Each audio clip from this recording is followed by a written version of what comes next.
What if I told you everything you eat, everything you watch on your TV right now, every bank account you use is controlled by one single company?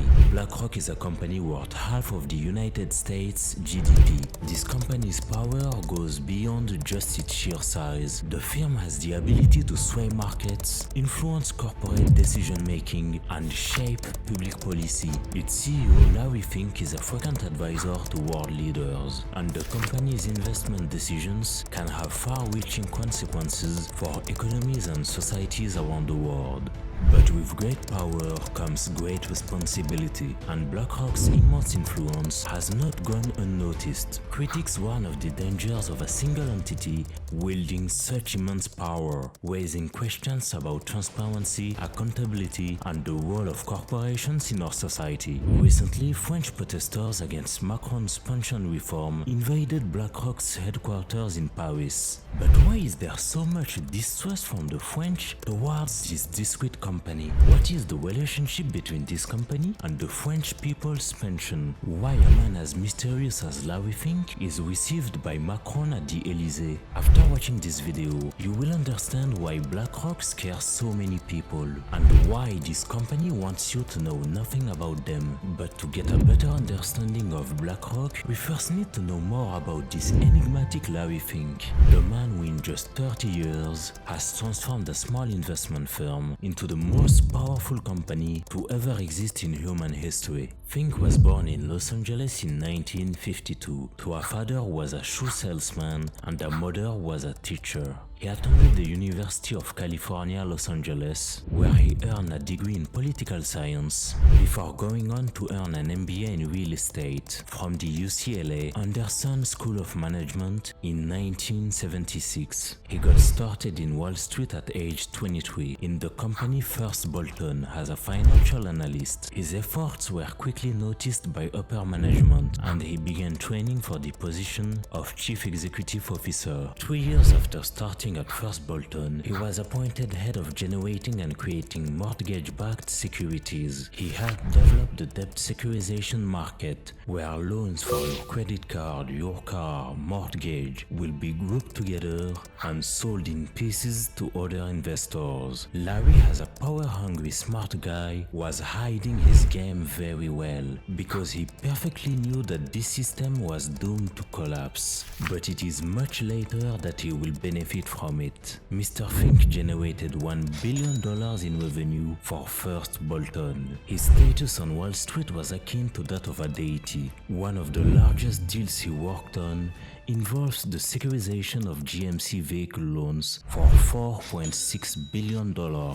At age 27, he set a record for being the company's youngest ever CEO. He was an almighty god on Wall Street until his rapid rise fell on him when in 1986 his department lost $100 million due to his incorrect prediction about interest rates. Within hours, his reputation was tarnished. As fast as he became a rising star, he was just as quickly ousted from the limelight. His reputation was such that when Fink finally left the company in 1988, First Bolton made it clear that he had been fired. Fink was at the lowest point in his life. This bad experience influenced his decision to create a company that would invest clients' money while incorporating full risk management. He created in 1988 with his partners BlackRock, and in no time, Larry made a fortune.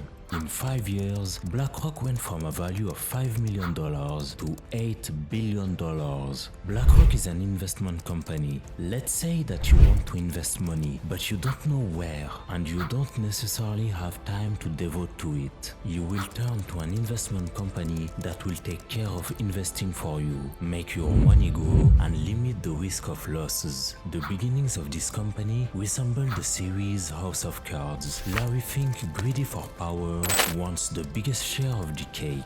He wants to be the only one at the head of BlackRock, and he will succeed by pursuing Schwarzman in 1995 to sell his share, that is to say $250 million, which is worth $12 billion today. Now all powerful within BlackRock, Larry will now focus on becoming indispensable to governments and big corporations, which is why he set up in the year 2000 Aladin, an asset management platform with its own artificial intelligence. The Aladin platform employs cutting-edge technologies like AI and machine learning to deliver timely insight and analysis to investors. It also allows investors to simulate various scenarios and examine how various market developments and economic tendencies can affect their portfolios. Thanks to Aladin, BlackRock has been able to penetrate all corners of the market, overseeing more than $21 trillion of assets, equivalent to 10% of all stocks and bonds in the world. The consequence will be for Larry Fink and his software Aladin, the crisis of 2008. The world undergoes the effects of the biggest crisis since that of the Big Depression in 1929. There was the real estate bubble, the collapse of big companies like Lehman Brothers, and also the rise of unemployment in the world. Do you remember when I told you that during the development of the debt securitization market, Larry knew that the system was doomed to collapse? And well, that's exactly what happened in 2008.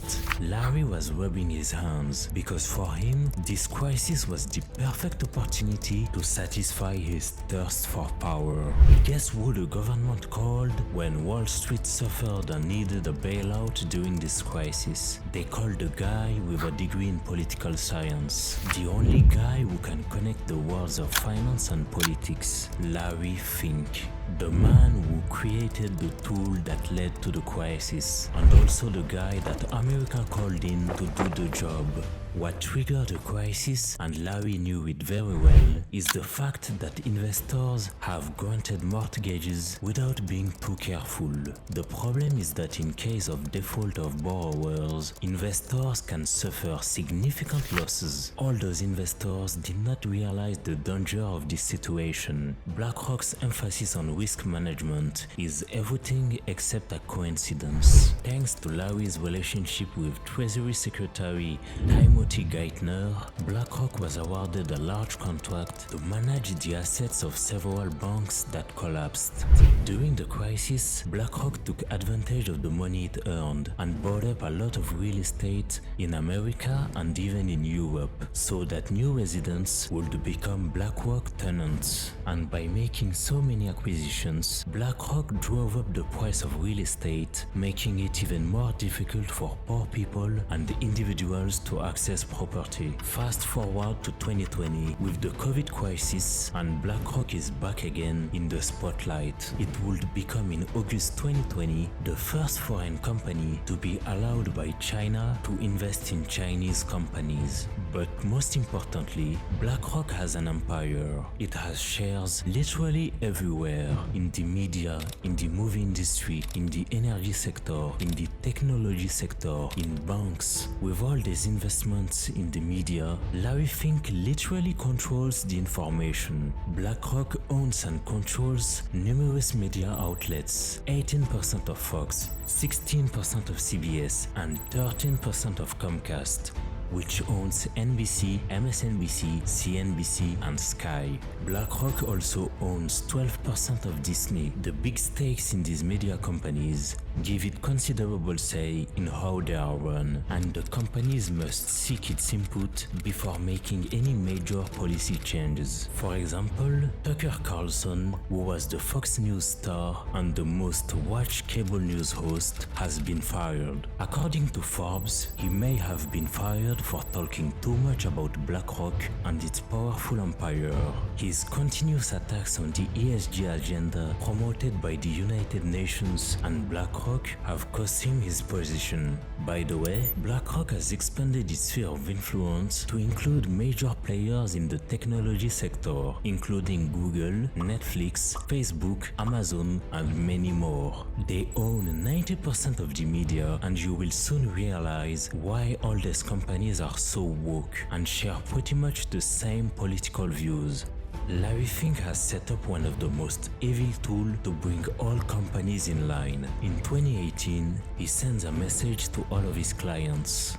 If you want to continue using our services, you must contribute to the development of society, or you risk losing our support. Society requires that both public and private companies serve a social purpose. What he is saying to companies is that in order to continue using BlackRock services, you must comply with Mr. Fink's requirement, or risk losing investors. BlackRock's requirements are simple. You just have to follow the ESG score, the Environmental, Social, Corporate Governance score. It's a score that allows to evaluate companies according to numerous criteria. A good ESG score allows more investment in your company, while on the contrary, a bad score, it's the risk to lose investments. For example, if you mention your commitment to diversity, your openness to immigration, the fact that diversity is our strength, and that you are in support for more diversity and quotas, then you will have a good score. These criteria are subjective and based on Larry Fink's ideology, a progressive leftist ideology. It's because of this score that you see every year in June during the Pride Month, companies changing their logos to put a LGBT flag on it. They don't do it to please the LGBT community, but to satisfy the ideology of the new master of the world, Larry Fink. Do you remember that BlackRock controls 12% of Disney and 90% of the media? Now you can make the link between BlackRock's control of the media and the woke propaganda, especially at Disney, with more and more films where there is a lot of diversity. The latest example being The Little Mermaid, a white character who became black to satisfy BlackRock. There is no longer any production of interesting films for the public, but films that will satisfy the requirements of BlackRock with ethnic quotas. The same goes on for the Oscars, which from now on will only nominate films that promote minorities. Netflix is also one of the most blatant examples, with recently Cleopatra, who is white but has turned black. The same goes on for Netflix series, with secondary characters being mostly black and gay in a caricatural way to satisfy a maximum of quotas. Despite the repeated failures of these types of productions, companies continue to do so, and you might ask why. It's simple. If they stop, they will lose even more money because they will have a bad ESG score and by definition less investment. Normally in a country, it's the citizens who decide these kind of things with the government, except that Larry Fink has become so important with the crisis that he partly caused in 2008 that he controls everything and dictates everything. That's why today voting is almost useless, because BlackRock dictates everything to the government and to companies. That's why there are so many abstentions in some countries. Citizens understand more and more that they don't have their destiny in their hands. The worst thing is that the recent investment of BlackRock in China could bring him even more money. However, China has a more authoritarian power, which could force him to align with the policy of the Chinese Communist Party, at the risk of seeing BlackRock excluded from the Chinese market. BlackRock invests, for example, in the persecution of the Uyghurs via the company Hikvision, which is, by the way, blacklisted by the United States. They offer surveillance cameras and facial recognition devices for civilian use by the Chinese government. This money invested comes from pension funds and bank accounts. It's not the money of BlackRock strictly speaking, but also yours. That's why in the beginning of this video, you saw French people invading the headquarters of BlackRock in Paris. Larry Fink is trying to get his hands on the financial windfall that represents the French pay-as-you-go system by transforming it into a private-funded pension system. Moreover, he was received with a big ceremony by Macron, who gave him the Medal of the Légion d'honneur. The Légion d'honneur is one of the highest French distinctions. This handing over has been done behind closed doors, which caused a scandal in France, and the French quickly understood that Macron wanted to secretly sell their pension system to BlackRock. Larry Fink is a greedy man, ready to do anything to make money, even if it means making a pact with China, destroying people's pension system for his own profits, buying up real estate to make it impossible for citizens without a large income to access it, just so that he can profit. He defines the social and cultural trends via the control of the media and the film industry. The future is no longer dictated by citizens, but by investors who will inevitably be subjected to the growing economic power that is China. With BlackRock, which is the most powerful company in human history, your destiny is no longer in your hands.